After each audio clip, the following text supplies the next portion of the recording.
Hey, DFS Today listeners, Dan here from Hoop Ball. Just wanted to let you guys know we ran into a little bit of a technical issue during today's show, and Coach is echoing, and we can't figure out how to get rid of it. We figured you guys would enjoy the show anyway, so we're putting it out. But if you can't deal with it, just hit stop. If you can, enjoy the show. The following is a Hoop Ball presentation.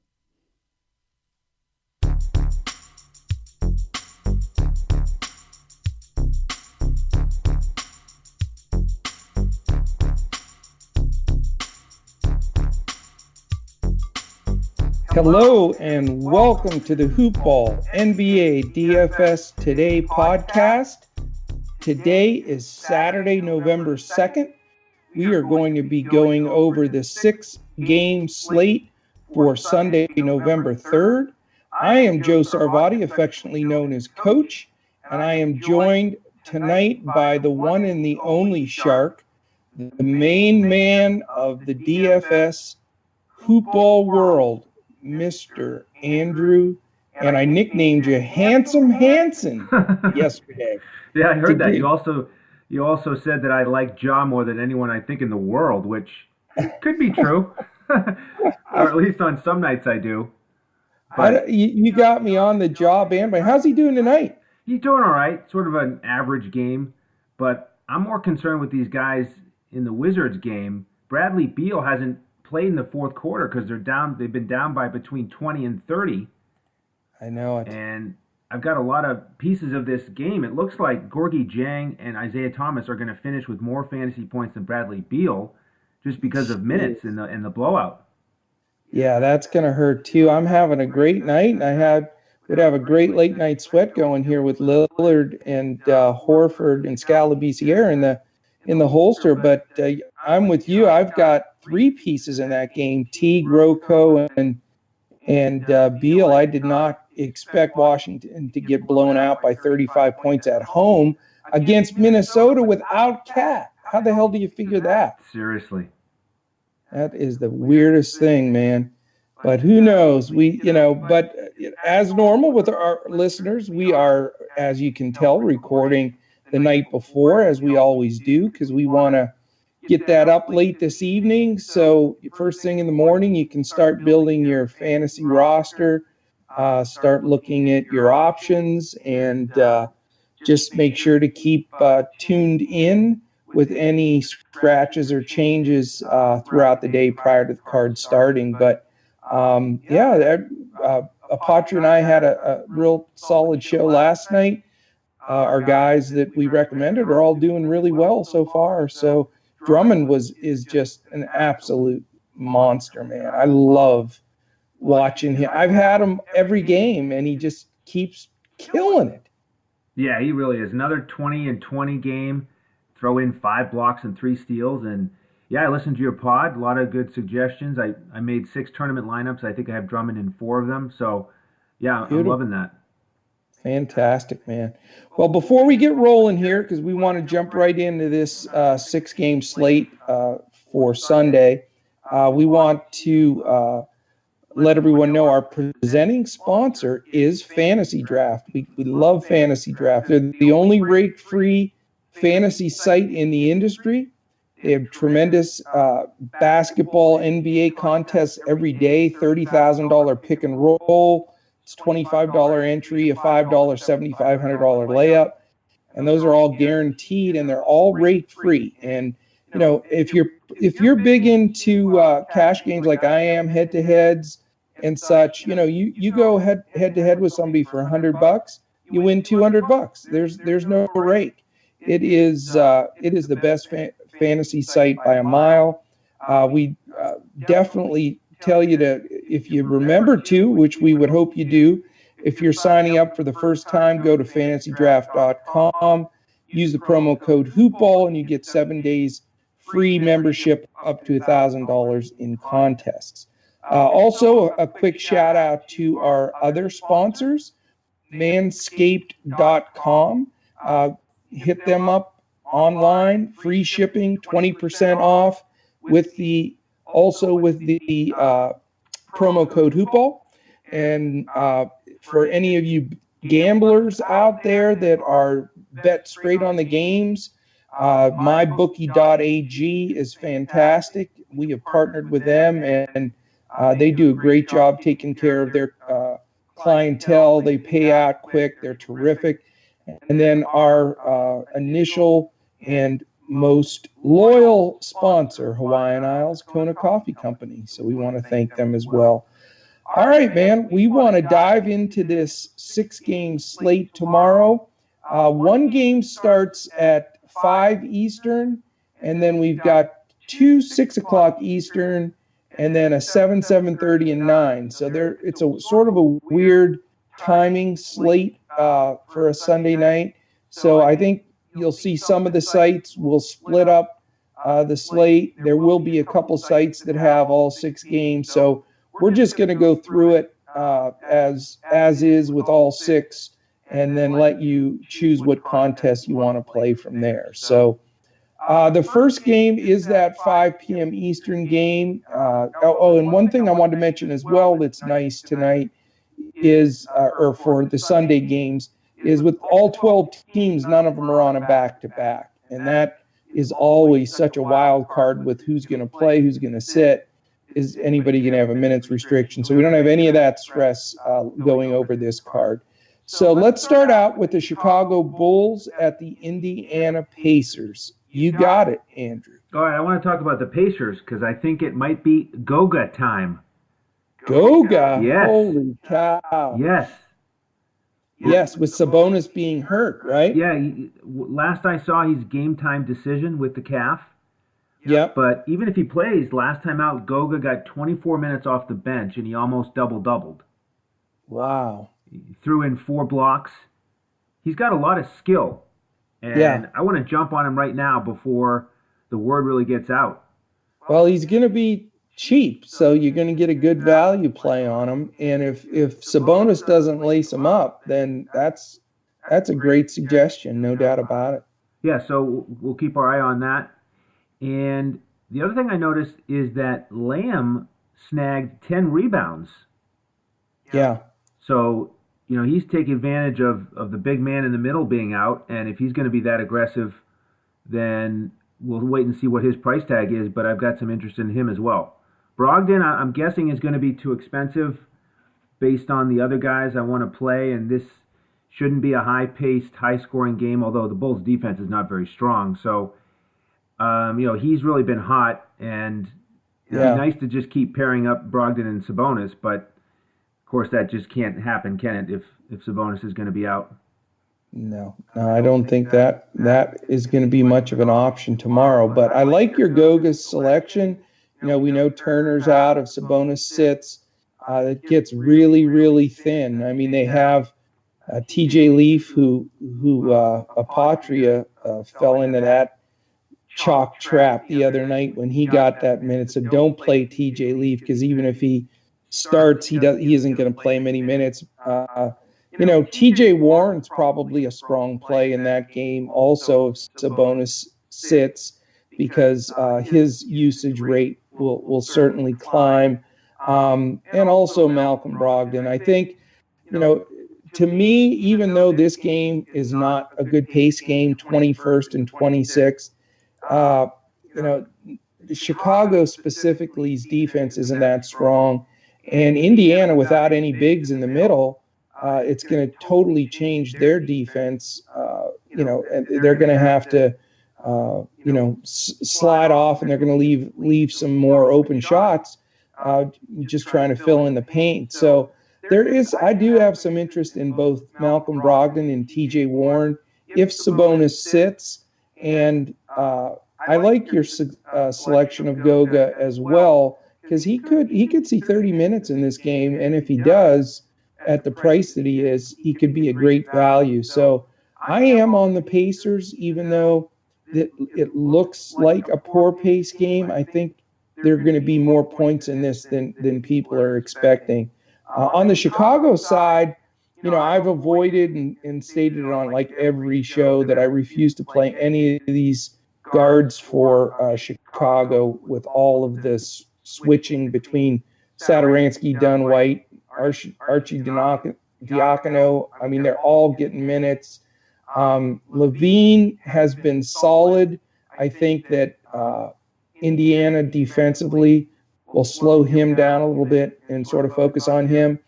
And after that, I know marketing gets some play, but again, there's a lot of splitting of minutes and usage with Porter and Thad Young, Wendell Carter, Cornette. They're all playing, and when I see minutes being split, I just don't want to go there. So I'm 100% pass on Chicago, and I do like I say, those three possible plays on the Indiana side. Anything else for you on that game? No, I'm with you on the confusion with the guards. If Levine's price tag dropped for some reason, then I'd certainly be interested in him. But yeah, there's just too much unknowns with guys like Porter and Markkanen, who's going to get more shots on a particular night. So I'm going to be a pass on the Bulls as well. Excellent. Now, this next game should be a real blast. You got Houston, the fastest team in the league pace-wise. Miami's seventh. So, and both teams can get up and down and get it done. There are some guys questionable for Miami. They've got some guys dinged up for sure. But they do get a few guys back. Waiters is back. Johnson, I'm not sure if he'll play, but they may have a few different bodies in the mix. What do you think about this Houston-Miami game? Oh, I love it. This is the one I have circled with a big dark circle. The game I want to get as much of a part of as I can. Okay. This is that final preseason game where Houston went to Miami, and it was the 144 to 133 game. Harden put up 44, and Nunn had that coming out party with 40. And, wow. It's been ever since then we've really been kind of digging in with Nunn. And I want to mention this interview I heard yesterday on Sirius XM NBA radio. It was Justin Termini interviewing Kendrick Nunn's college coach. And It was just so fun to hear about how he transferred and waited for his turn. And there was this preseason scrimmage where he played one half and scored 31 points on 10 shots. And the coach knew then that Nunn was going to be a pro. And the rest of the world sort of got that coming out party in that preseason game against Houston.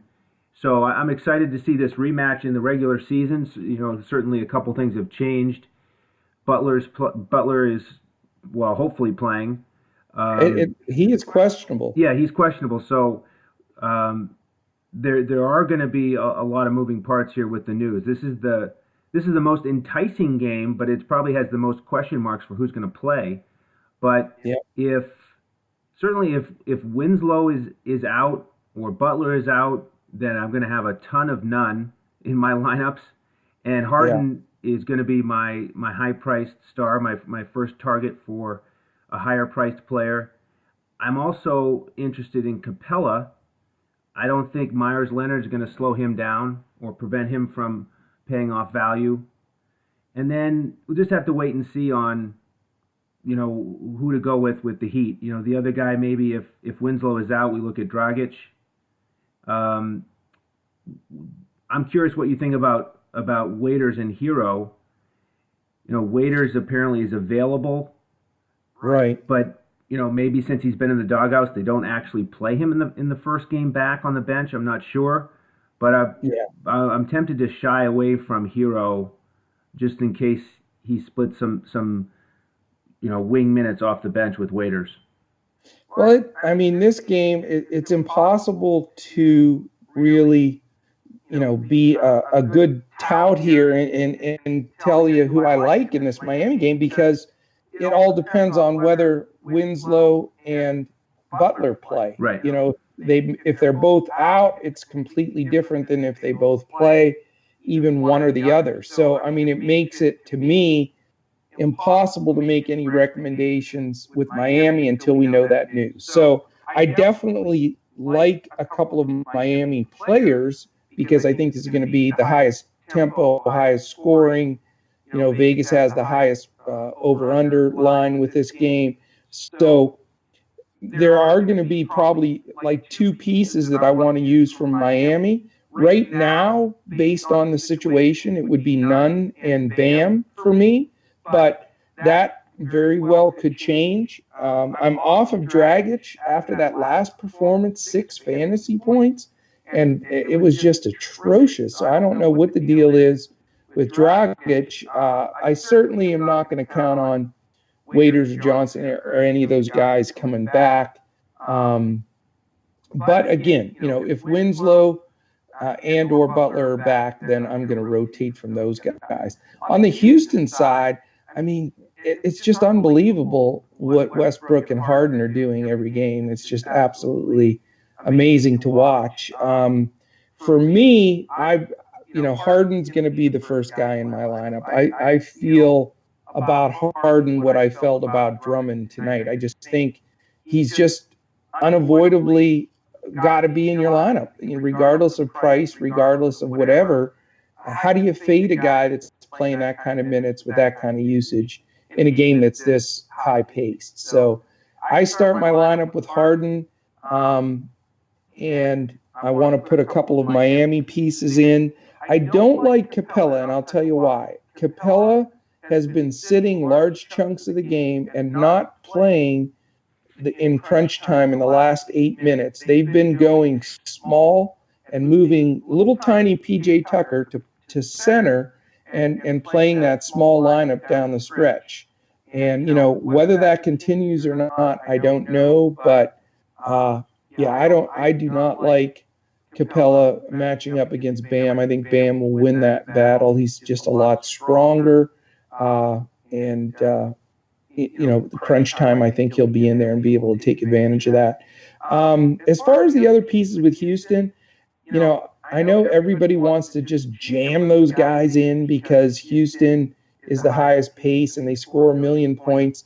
But I'm telling you, you're just grasping for straws, and it just gets exhausting trying to jam in Tucker and House and Gordon and all these spare parts that you never know if they're just going to be horrible or it seems like they just skin by in value. So I'm sick of all that noise with those guys. So for me, it's going to be Harden all the way, 2 of the stronger Miami guys, and I'll have 3 of my main 8 built out of this game, and a decent amount of salary, but I think that it deserves it. Yeah, the only other thing I'll say on House is he did well in this matchup in that final preseason game. And I thought the matchups were, in that contest, largely Tucker matching up against Bam, Leonard against Capella.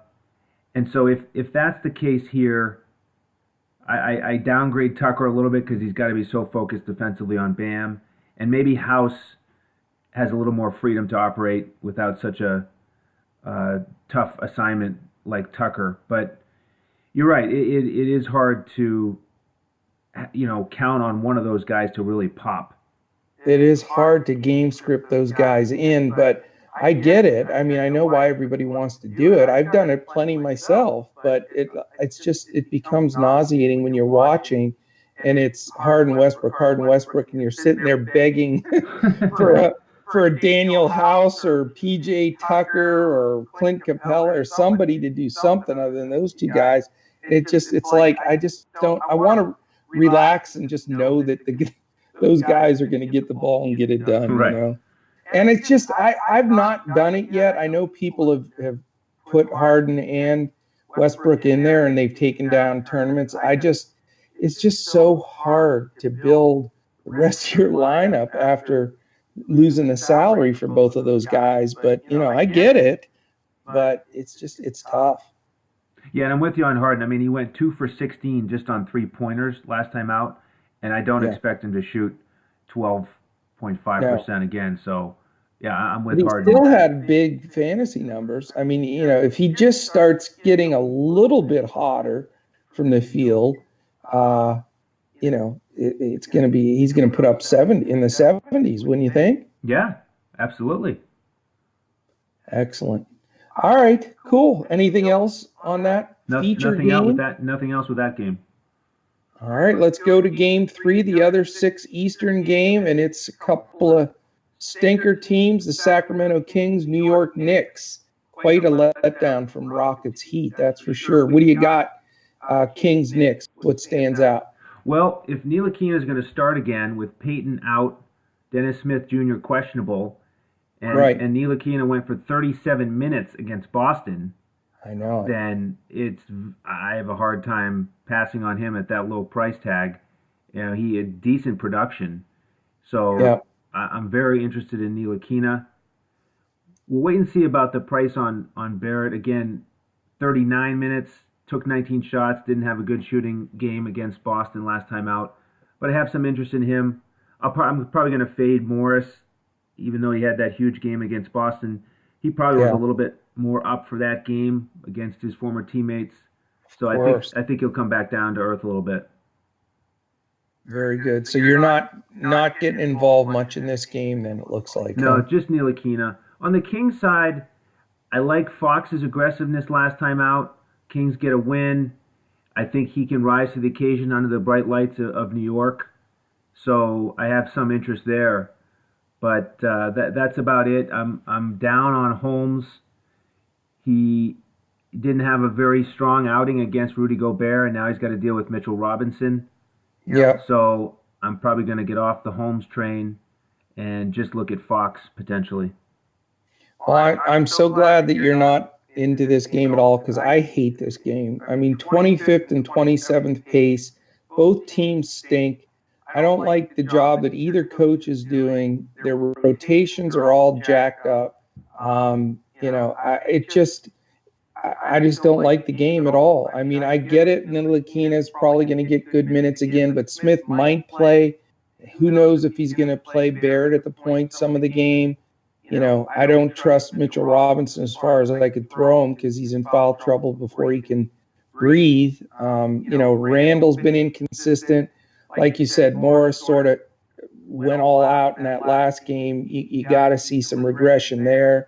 And on Sacramento side, man, they just stink. Hield's been off this year. You can't count on Barnes or Belitza or, Holmes, like you say, has been inconsistent. Dwayne Dedman's sort of a waste out there. I don't like anybody, and I'm just not going to play the game. I don't blame you. Very good. We're just blowing through. See, look at how nice and tidy we do this show. Yes, sir. You know what the problem is? It's very simple here. It's Apotria. The dude just drags out stuff, man. You can't get through a show with the guy. Seriously. You know what I'm saying? Just low energy, just dragging us down. Dude, I'll tell you. And I'm telling you, I want to give you a shout out here live on the air too. You had my back last week. Apotria was beating me down on the show and on Twitter, and Vespris piled on. How about that noise? Did you see that? Yes, I did. What's that all about? I'm telling you, that's you stuck up for me though for the most part. So you're on my good side. Those two guys, no, they're in the tank for me. No doubt about it. All right, well, we're at the halfway point. Couple things I want to mention. Catch Hoopball NBA DFS Today podcast 7 days a week. Anywhere podcasts can be found.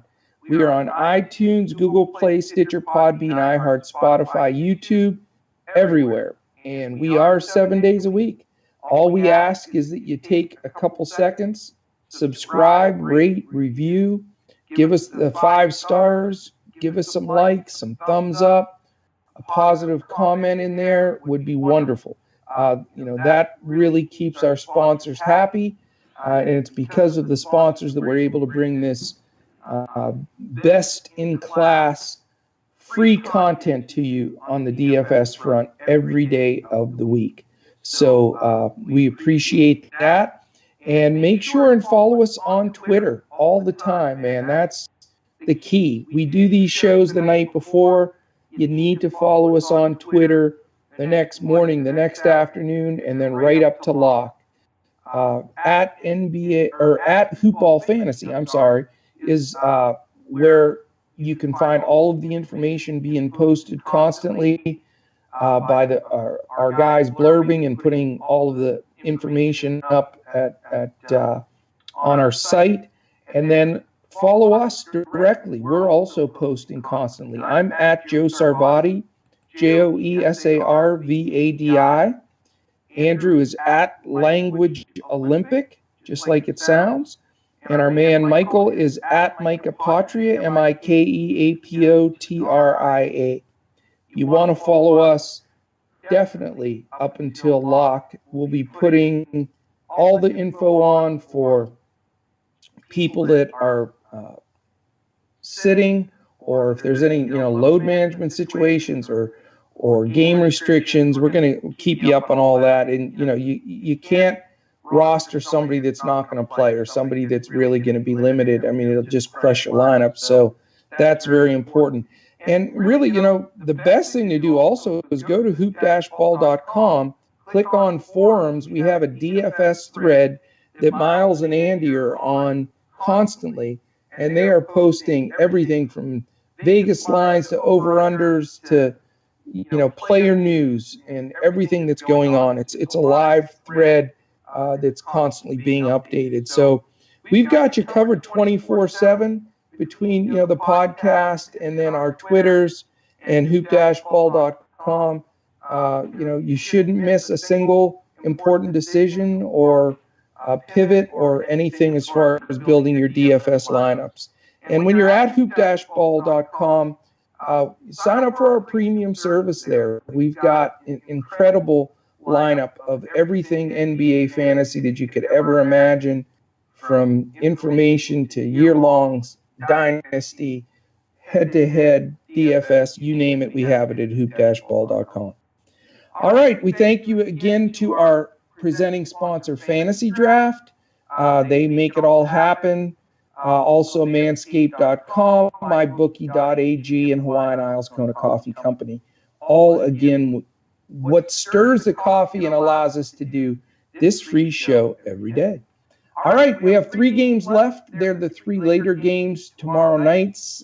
The 7 Eastern game should be very interesting. It is the LA Lakers against the San Antonio Spurs. What do you think, Andrew? Yeah, I've got some questions about this one. What the lineup is going to be, what the matchups are going to be. I'm curious on your take. We've got Kuzma, who's back in the picture. He's probable, but he came off the bench last time out. So assuming he comes off the bench again and they start with McGee, Anthony Davis, and LeBron in the front court, my question is, what are the Spurs going to do? How are they going to match up with that trio? And right. I'm just wondering if they might do something like start Rudy Gay. I mean, because I'm wondering who's going to guard LeBron. And that's true. And Gay usually does guard him a lot when he's in there, for sure. So I'm very interested in LeBron.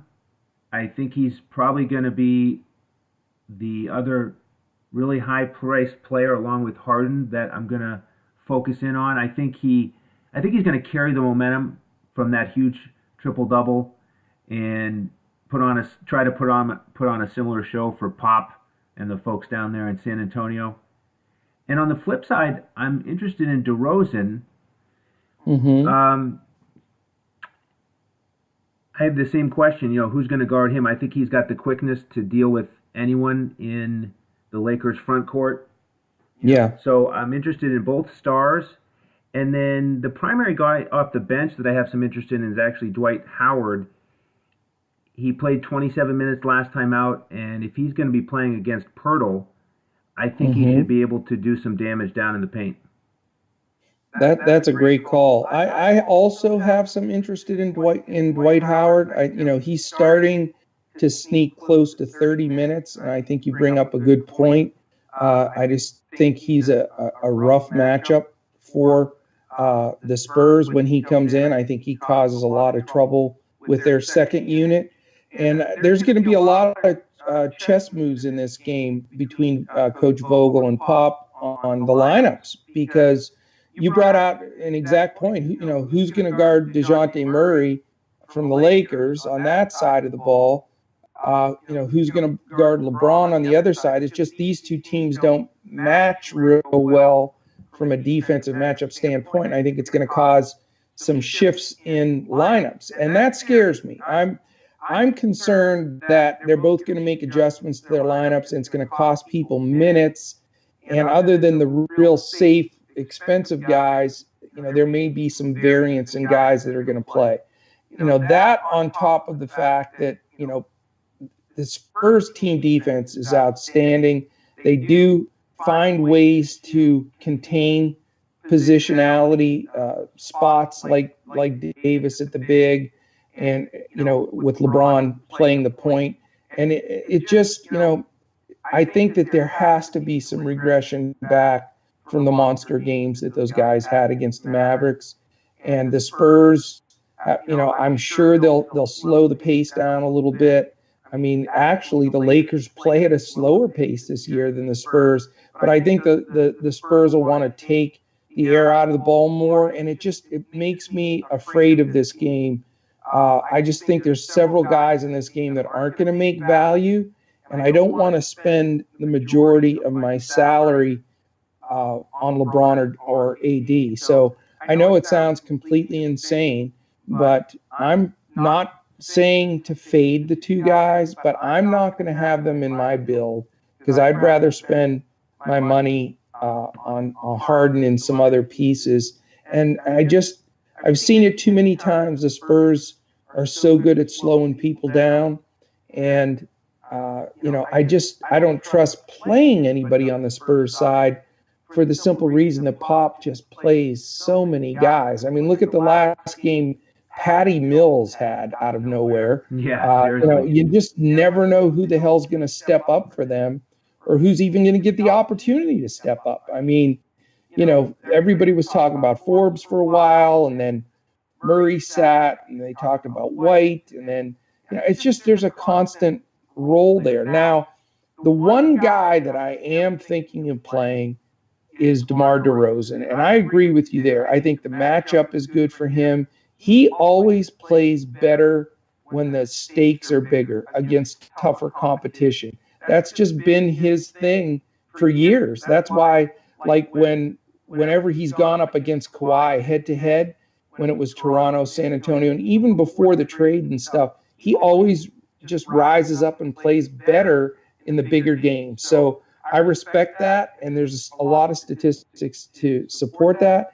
So, the two guys I'm looking at, one on each side, even though I'm nervous about this game, are DeRozan from the Spurs and Howard from the Lakers. And after that, it gives me a stomach ache trying to worry about how they're going to rotate this and match up. Well, we want you to watch the games comfortably in good health. So I have a bottle of Tums, dude. No worry. So stick with DeRozan, and you can just avoid the other Spurs.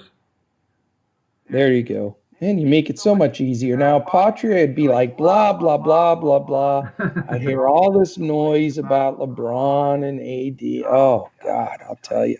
Jeez, how about him trying to squeal out of that Cat Embiid chicken soup challenge point? Can you imagine that? Yeah, he must have just been feeling like his guy was about to make a run there in the third quarter, and he just felt like he got cheated. He didn't get the full 48 minutes. He should be embarrassed enough that Simmons put him in the choke hold, the MMA. He had to tap out. He almost killed him. Right. Crazy. I don't understand how those two guys got 2-game suspensions. They didn't even land a punch. In the old days, Pistons, Bad Boys days, that wasn't even a technical, for God's sakes, let alone 2-game suspensions. I was disappointed in that decision. I think they should have both been fined, and at the very, very worst, 1 game, but not 2 games for shoving, Yeah, it's 2019. That's the world we live in. Bunch of babies. All right. Very good, man. Let's we're good. We're done with that game? We are. All right, we go to game 5. Now, I got to spend my 90 to 120 seconds here whining and complaining because I'm pissed. This next game is Mavericks and Cavaliers. Now, as you know, I'm a Mavs fan. Did you watch the end of that damn game with the Lakers? I did. Can you explain to me, I respect Rick Carlisle. He's brought a championship to Dallas. He's a great coach. How do you not foul? The Lakers have the ball with 6 seconds left. The Mavs have a foul to give. You use that foul. Then they inbound with like 3 or 4 seconds left. Then you foul again, and you make them go to the line and shoot 2. And then you're either going to get the rebound, or if they make 2, you take it out, whatever. The game's over if you foul. Yet they let 2 guys dribble around and kick the ball, and everybody says, well, he got held, or he'd have gotten over there. Curry would have had a hand in his face. That doesn't matter. It should not have gotten to that point, and I'm pissed. So that's 2 losses the Mavericks have. They're 3-2. They lost on a bullshit coach's challenge on Portland, which was a bad call with 8 seconds left. And then they literally hand this game to the Lakers, and they should be 5-0. So I'm pissed, man. Yeah, I understand that as a Mavs fan, why you'd be upset. I did not like that strategy. Fouling, I would have supported. But the other thing, from my vantage point, is once LeBron goes into the paint, don't collapse on him. Let him score a bucket. Let him hammer a dunk. You're up 3. So then you're up 1 with a few seconds left. You inbound it. You go make a couple free throws, and then you still have a foul to give. So you can foul him then. And it instead, made no sense. Yeah, no sense whatsoever. Instead, they collapse so he can kick it out for a game-tying 3, just like we saw in the national championship game. And we tweeted about that today. That's just inexcusable that the Mavericks did that. I can't believe that Carlisle didn't instruct them differently. I mean, and it's not like it happened on the go. There was a stoppage in play and a timeout, so they had time to strategize what to do there, and they chose not to foul. I mean, that just absolutely baffling to me that they could make that mistake. Okay, all right, I feel better. I wanted to get that off my chest. The question is, Dallas has to go to Cleveland now. They play the Lakers at home. Place is going crazy. It's the talk of the NBA. Now they have to go to Cleveland and play the woeful Cavaliers. That smells like a big fat turkey to me. So I'm very, very concerned of how the Mavs will show up for that game, coming off, a big overtime game like that, having to travel up there into the cold and snow. I think they're getting some snow flurries already in Cleveland. That's my old stomping ground, so I'm allowed to talk bad about it. But I mean, it's just this game just scares the living daylights out of me. There's no way I follow up with Luka here. Cleveland and Dallas are sitting tied for 20th in the league in pace. Cleveland's been playing decent inside with Thompson off to a great start. Kevin Love's playing well. This game just scares the hell out of me. What do you think? Yeah, this one's interesting. And the big question mark is Luka, his health. Did he get concussed there at the end of the game? And the report I saw this morning is that they expect him to play. And I guess you got to assume if he travels to Cleveland, then it must not be a concussion issue if he can fly. Right. So if he shows up, then, okay, at least we can expect that he'll be out there and he's in decent health. But I would also expect that he would regress a little bit after that big Friday night game on ESPN. I have more interest in the bigs. Powell surprisingly got 25 minutes. Yeah. And what I want to do is start pairing those guys up, Luka and Powell, because I just want to see Luka lob it to Powell 3 or 4 times for some big dunks and see that nice correlation. But, yeah, I'd rather spend on LeBron than Luka, talking about the 2 stars in that game. So I don't expect to have much Luka. The other question I have for you, the big Mavs fan, is will we see some serious minutes out of Boban finally if Kleba is questionable? If he's out, what do you think about Boban? He hasn't been using him. I mean, he's only played once, that short run that he had in the first half the other day, but he hasn't played him at all. Even if Kleba's out, I mean, he's going to start Powell and then probably go small. I mean, he plays a million guys. Finney Smith, can play up, and they have some other guys. Even Justin Jackson may get some minutes. So I have no faith that Boban's going to get any minutes. I can see the Powell eventually. I think I'll start using, but I still think he's going to be gradually increased. I don't think he'll play more than like 25 minutes or so again. Porzingis seems like a logical play. When he plays against undersized bigs, he shoots right over the top of them. It's the tall bigs like Davis and stuff that when they guard him, he has a little bit of difficulty with. So for that reason, I like Porzingis actually better than Luka in this game. I think he'll get a lot more looks. He did log a decent amount of minutes, though, in that game, the most that he's played this year.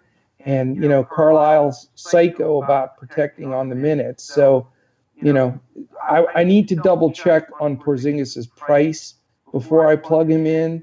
But, he'd be my top Mav on that side of the ball if I use him. On the Cleveland side, I sort of like Tristan Thompson. I know he threw a big stinker up in this last game. But prior to that, the dude's just been smashing monster double-doubles, 18-15, 17-16 games, stuff like that.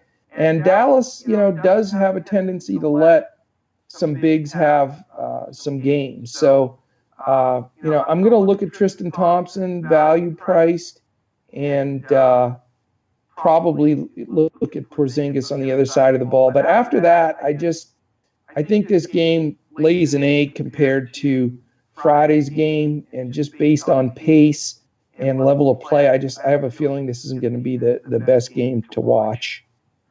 Yeah, you got to have interest in the Cleveland front court just because of their consistency.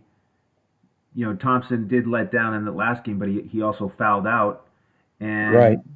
Love went for his 5th consecutive double-double. Yeah, he's been playing well. He's been playing off the charts. Probably going to be a little bit too expensive. But Sexton, interesting. He got aggressive last game, took 21 shots. So yeah. I kind of like looking at those three, keeping an eye on their prices. And yeah, it's unfortunate that the sort of the build-up to this game would be a little bit better. It'd be fun to build a lineup with Luka and Powell, Sexton and Love, or Tristan Thompson, and hope that the game stayed close. But it's hard to be confident that will happen, and the guys will get enough minutes, and Luka will hit value. So I don't think I'll go with that build. Yeah, I mean, in a perfect scenario, it'd be nice to play that group, but there's definitely a lot of risk there. And I'll tell you, I'm seldom use any two guards against the Mavs because DeLon Wright is such a good defender. He hasn't been getting closeout minutes in the fourth quarter. Like, why, I don't know. DeLon Wright should have been in there to finish that game as opposed to Curry because he's just so much rangier and terrific on defense. And so that's another bone I have to pick with Carlisle. But, yeah, I mean, I think he'll clamp down Sexton. So I think that's something to be aware of, just his defensive prowess. All right. Are you ready to head on to the last game here? Let's do it. Okay. How about if I told you it's the Utah Jazz and the LA Clippers? You've got the Jazz 29th in the league in pace. Their games are just grind, no matter what. They're going to grind the living daylights out of everything, but they do find a way to win. Clippers are sitting at 18th, rated about 103.6 pace per game, which isn't that bad. But, Utah slows everybody down, as you know, man. They're just a tough team to want to target anybody DFS-wise. But that is the late game. It will be the late night hammer, the sweat game. Can you pull anybody out of this game that's going to light it up? No, no. If the qualification is that they have to light it up, then no, we're in trouble with this matchup.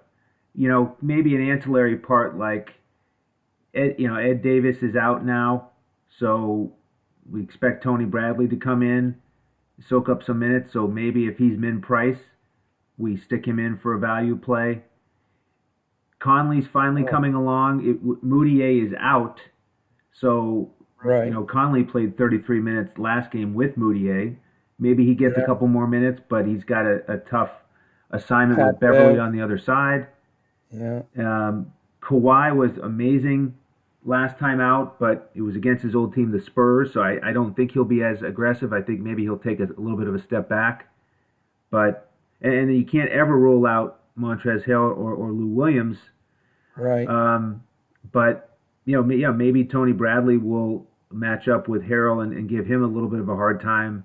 So there's a good chance I will fade this game completely. Yeah, I don't blame you. I would be very wary of Tony Bradley.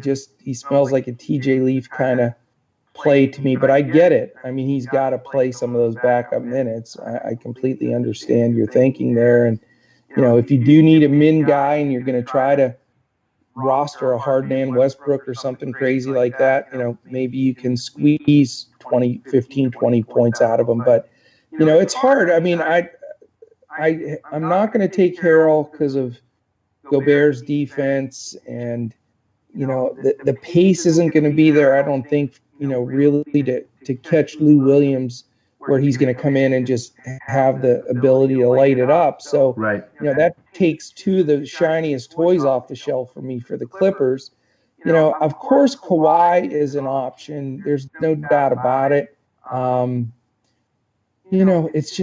always have trouble. I'm always afraid to play him because I think he's going to, sit a lot sections of the game, which I know he hasn't been, and he's been playing well. And I guess I've got to get away from that at some point and not be afraid to roster Kawhi because he is getting it done. So I guess he is a consideration. It's just, he's expensive.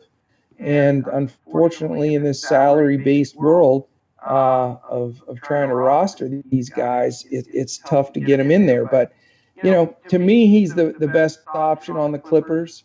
I'm going to try to slide him in one GPP just in case, I want to have that late-night hammer with Kawhi in the holster. So, I may give him a run. On the Jazz side, again, Conley is starting to turn it on finally after that horrific start. But against Pat Bev and Avery Bradley and all those guys back there, it's just, how do you play any Jazz guards against those guys? They can clamp down anybody. Donovan Mitchell could be a decent play, not with Kawhi.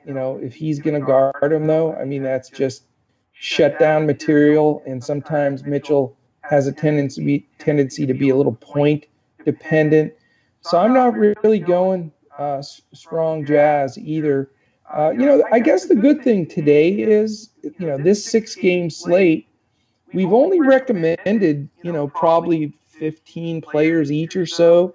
So it's not like these big slates where there's just tons of great plays.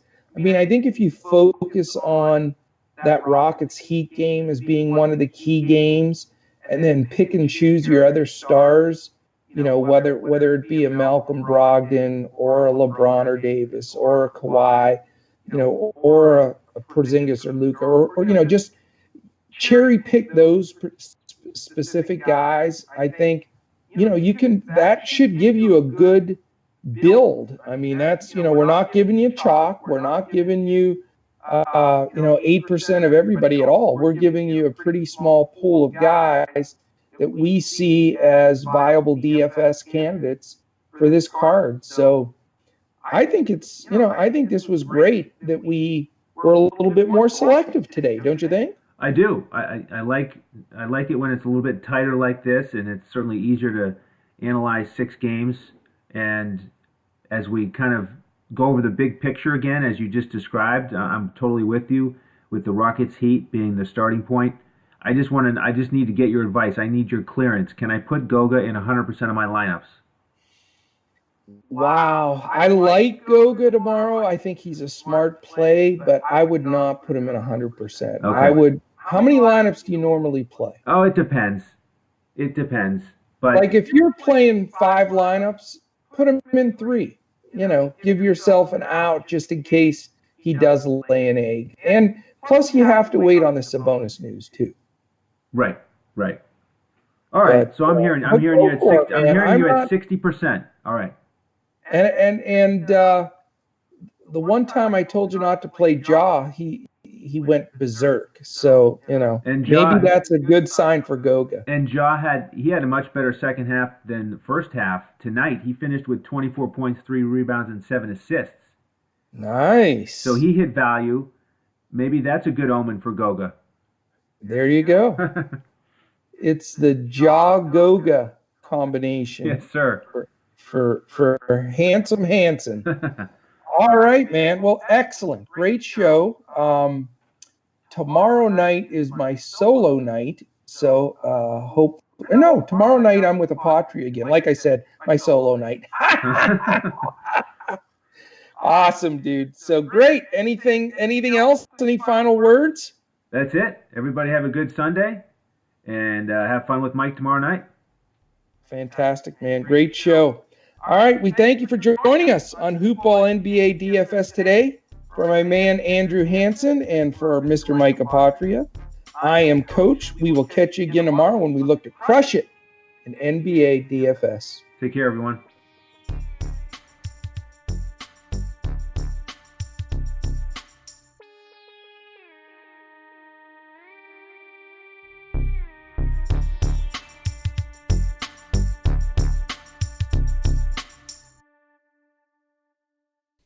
This has been a Hoop Ball presentation.